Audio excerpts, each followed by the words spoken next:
நின்று என்னையே பார்த்து கொண்டே நின்றான். நானும் அவனை பார்த்து கொண்டே நின்றேன்.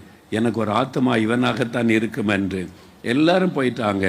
அவன் மெதுவாக என்கிட்ட வந்து, உங்ககிட்ட நான் பேசலாமா என்று கேட்டான்.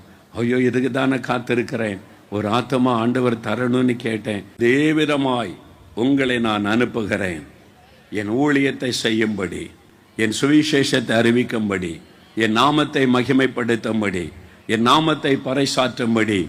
ஊழியம் தேவன் கொடுக்கிற பெரிய ஒரு ஆசீர்வாதம். இயேசு என்கிற நற்செய்தி ஒரு மனுஷனுடைய வாழ்க்கையில காயங்களை ஆற்றுகிறது, வேதனைகளை நீக்குகிறது. பரிசுத்த ஆவியின் வல்லமை, பரிசுத்த ஆவியின் வல்லமை. இந்த பாக்ஸில் என்ன போட்டிருக்கு படிங்க. உங்கள் துக்கம் சந்தோஷமாய் மாறும் அப்படின்னு போட்டிருக்கு. உங்கள் துக்கம் என்ன ஆயிடுச்சு? சந்தோஷமாக மாறிடுச்சு. ரெக்கவரிங் ஹேண்ட்ஸ்னா மீட்கும் கரங்கள்.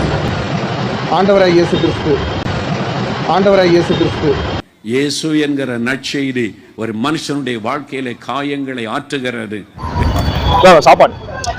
உங்கள் துக்கம் சந்தோஷமாய் மாறும்.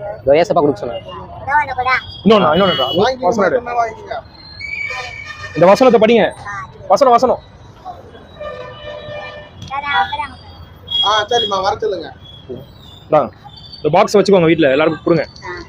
சரி, ஆமென். இப்ப நான் ரொம்ப சந்தோஷமா இருக்கிறேன்னு சொன்னாங்க. அதுதான் இயேசு வேதனைகளை நீக்குகிறது. தாத்தா, உங்கள் துக்கம் சந்தோஷமாய் மாறும்.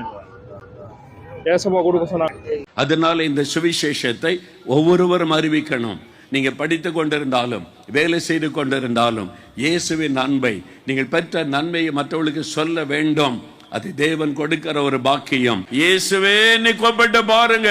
இன்றைக்கு உங்களுக்கு சமாதானம், இன்றைக்கு உங்களுக்கு விடுதலை.